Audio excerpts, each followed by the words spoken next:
Welcome to the American Slang podcast, where we will explore language and culture in different regions of the United States. Slang is a type of informal language that's typically spoken in a certain area or by a group of people. Culture is dynamic, language is dynamic, and in this podcast, we will explore the connections between them and the way new words and expressions emerge in different places in America. I'm Anne. I'm a virtual educator and currently work online for the United States government teaching English as a second language through the American Embassy. You can find out more about my courses and educational resources on my website. In this episode, I talk with Helen about internet slang and a variety of new words that come from online chats and comments and that have transformed into spoken English. Today we're talking with Helen. Helen grew up in California and she lives there now. She lives in the Bay Area. She studied ethnic studies at UC Berkeley, and she's going to be talking with us today about internet slang. Okay, so Helen, maybe you can introduce this idea of internet slang. Where is it coming from? How is it emerging? It's sort of this shared culture, and then in California, how we're seeing it actually spoken in spoken English. Okay? Right. So it's really interesting because there is, a lot of times culture is developed in like a certain geographic location, but the geographic location that this culture is being created is the internet, right? It's like in the cloud. It's really, really interesting. And so a lot of internet slang originated from texting before people had things like iPhones, when you had the little keys and it took forever, or when people were using like AIM, which is actually how I learned how to type, is using AIM, which is AOL Instant Messenger. AOL Instant Messenger, sure. So that was back in like the early 2000s. And so in order to make that more doable, people would shorten things by using acronyms. Mm-hmm. So that's one thing. And then a lot of stuff is also being spread now through the use of memes, through things like TikTok and YouTube, different like social media platforms.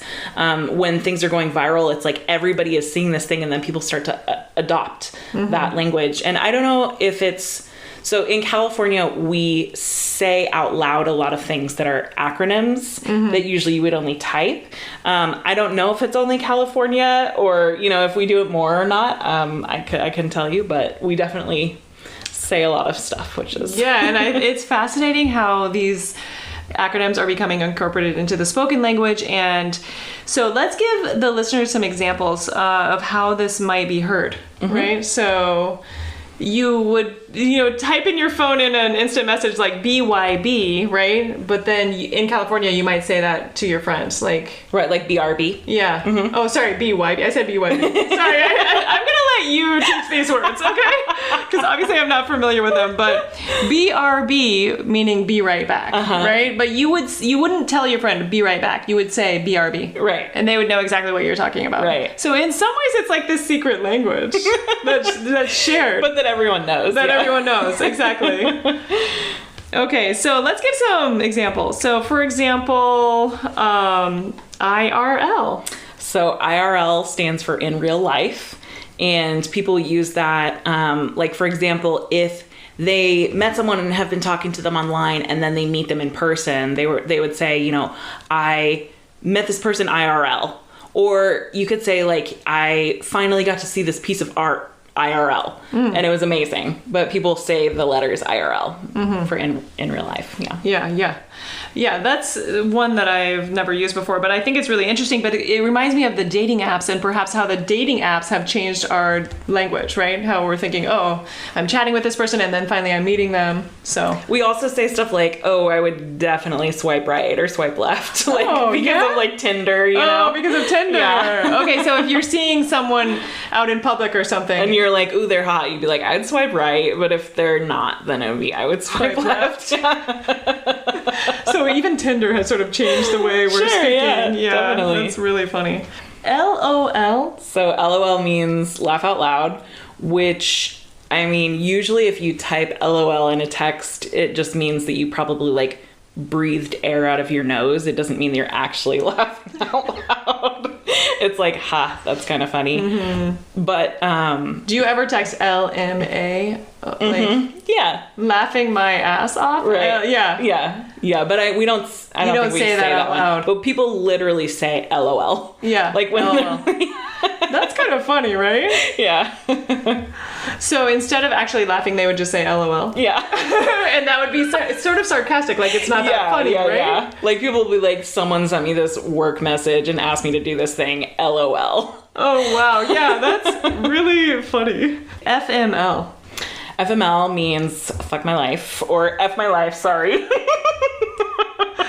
I may have to put no kids can listen to this. Or you can just bleep it. Yeah, I could bleep it out. That's true.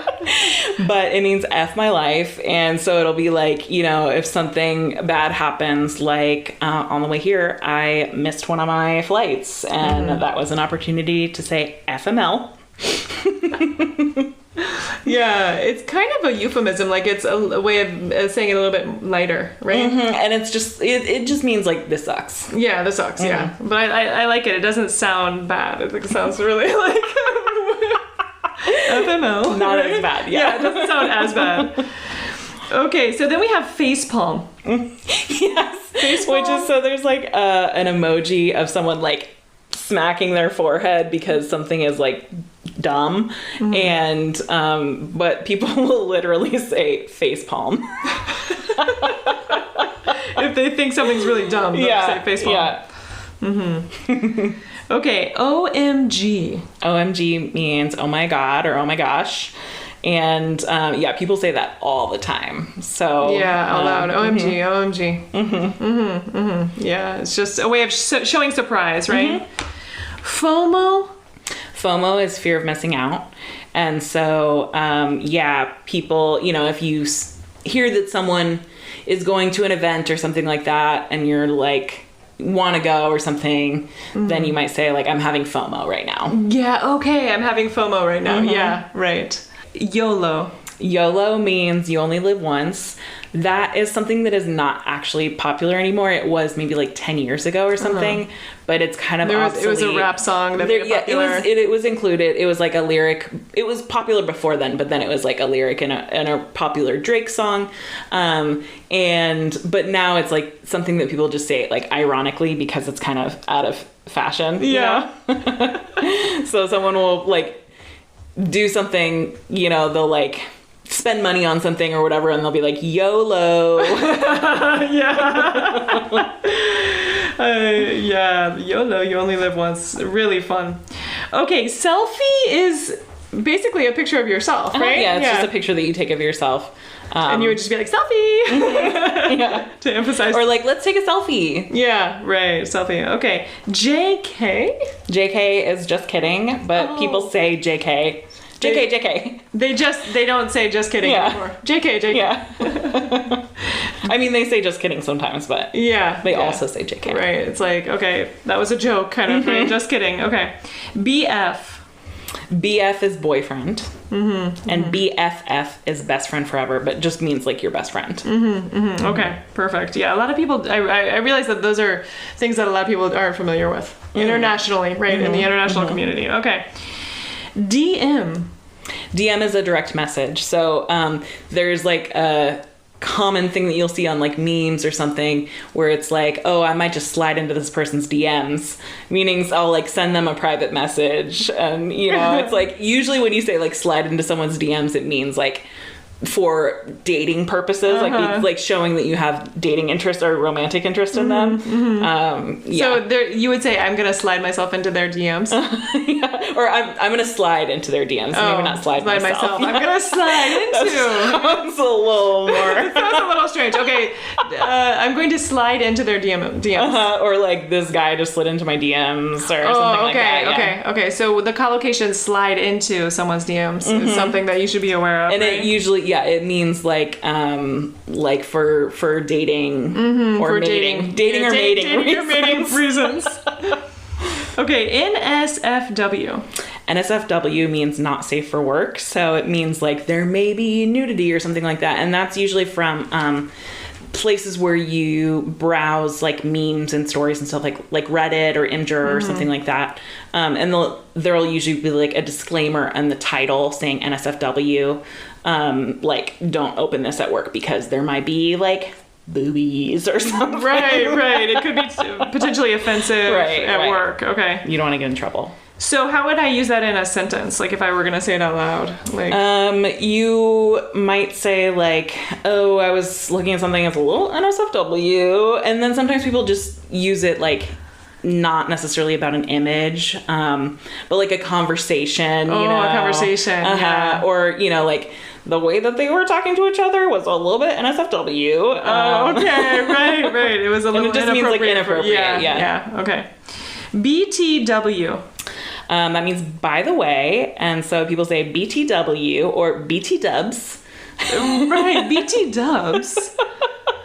So very casual, very colloquial expression, meaning just like if you want to change the subject, for example, or if you want to bring something up, right? Yeah, it'll BTW. be like, oh yeah, by the way, like this thing happened. So you go, oh BTW, this thing happened. Yeah. So I love that. TBH? To be honest. Oh, to be honest. Okay. It would be like, TBH, I hate her. TBH, I hate her. And I teach test preparation, so this would be like don't say TBH on an exam, okay? You should say to be honest. Don't say any of these things. These are not exam preparation words. FYI, which, for your FYI is for your information. These words are not for exams. Okay, another funny one was Ayo, or no, Ayo. I don't know if that's an internet one. Oh, it's not an internet one. Okay, then yeet. Yeet is the one that I really like. It means, it can be like an exclamation, like, I don't know. I don't even know what that would mean, but like amazing or exclamation. No, it'd be like someone is like, I guess they think something is cool or whatever, and they'll be like yeet. It's really weird. Or it can also mean to like kick or like push or something. So like if you like yeet someone off a bridge, then you like pushed them or kicked them off a bridge. Oh, really? Or like, there are memes that talk about like someone should be yeeted into the sun. So like kicked into the sun or something. It almost sounds Scottish or something. I'm not sure. I have no idea what the origin is, but I see it on memes all the time. And I think it's very like Gen Z. Acronyms could potentially be controversial. I wanted to ask your opinion about this. We are shortening the American language. We're shortening vocabulary into, BRB. It seems to me like there could be some dumbing down of the English language through these acronyms. Do you think that could be true, or do you think it's just fun, it's creative, it's playful, or do you think that by using these we could sort of, be changing the language in a way that, could be potentially dangerous for the future of vocabulary? I mean, I haven't thought about it that much, but I think I probably would lean towards like, it's just fun. It's like a way for people to express themselves really quickly. Yeah. It's really efficient, right? Yeah. And I think in California, we tend to talk pretty quickly, especially when you're like really excited about something and you're like, oh my god, or like OMG or whatever, and I don't know. I think that it's just I think it's really cool to see like the younger generation is like creating all this new language like very rapidly through internet and technology, and I personally think it's good and fascinating, and like, if that's a way that people are connecting to each other, then that's awesome. Yeah, I think when I hear these expressions, I think they're really entertaining and honestly kind of fun to use. Very playful. I can imagine being with a group of friends and just saying some of these and just connecting with people and laughing and thinking it's hilarious, right? And just sharing that kind of vocabulary that makes communicating, something... And I think people always there's always pushback to like evolution of really anything. Kind of like judgment from people that it's, change is bad. But I think that change is inevitable and we just kind of have to embrace it, Yeah, change is inevitable. Language is constantly changing. It's living and breathing. Yeah, it's a dynamic force. And I think you make a really good point about how the younger generation is changing the way we speak, the way we interact, right? And we have to kind of understand it and go with it, right? And like celebrate it, you know? How great that they're taking such an active role, playing such an active role in like the evolution of our language and finding new ways to communicate. Yeah, that's a really cool perspective. I would love to hear everyone's perspective. All the listeners, if you have comments, we'd love to hear from you about what you think about these tech words. And this has just been an incredible conversation. I've learned so much. Thank you for shedding light on the new words that are coming about. You got it. And I can't wait to start using them. I'm gonna call some friends in the States and see if they understand me when I use them. And then we'll kind of decide, is this a California thing? Is this... I think it also depends on age group. Oh, age group for sure. Yeah. So the younger generation, right? Yeah, I think if you talk to like, you know, your niece and nephew, they'll probably know any of these. They will, for sure. Probably, yeah. Okay, so I'll make a call to my niece and my nephew, and I'll start using a bunch of these, and they will laugh. I think they're going to be so entertained. They're like, Annie, where did you learn these words?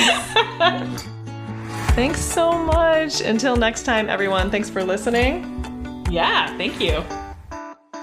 Be sure to follow the American Slang podcast. Future episodes will be about university slang and slang from Louisiana and Mississippi, and perhaps some slang from Minnesota.